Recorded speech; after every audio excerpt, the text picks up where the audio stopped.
Genesis 29. Then Jacob continued on his journey and came to the land of the eastern peoples.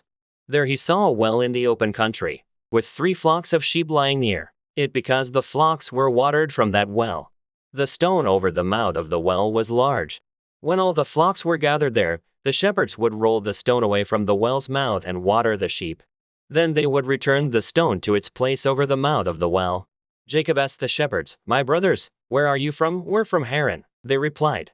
He said to them, "Do you know Laban, Nahor's grandson?" "Yes, we know him," they answered. Then Jacob asked them, "Is he well?" "Yes, he is," they said.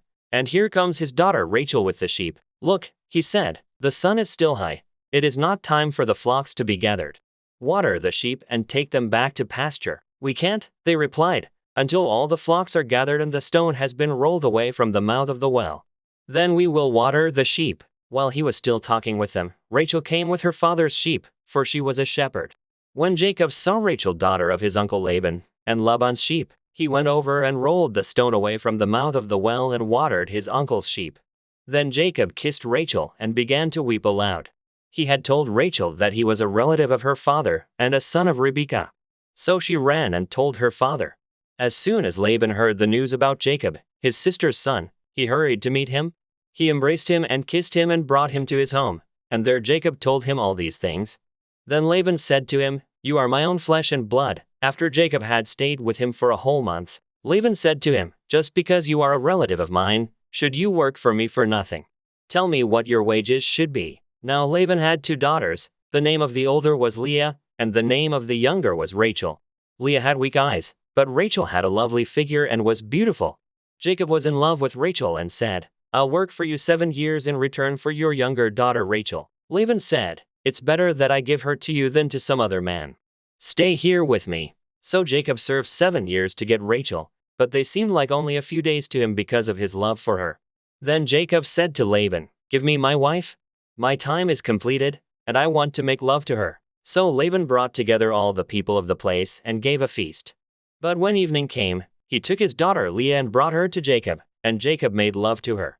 And Laban gave his servant Zilpah to his daughter as her attendant. When morning came, there was Leah. So Jacob said to Laban, "What is this you have done to me? I served you for Rachel, didn't I? Why have you deceived me?" Laban replied, "It is not our custom here to give the younger daughter in marriage before the older one.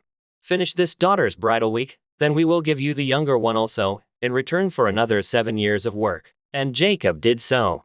He finished the week with Leah, and then Laban gave him his daughter Rachel to be his wife. Laban gave his servant Bilhah to his daughter Rachel as her attendant. Jacob made love to Rachel also, and his love for Rachel was greater than his love for Leah.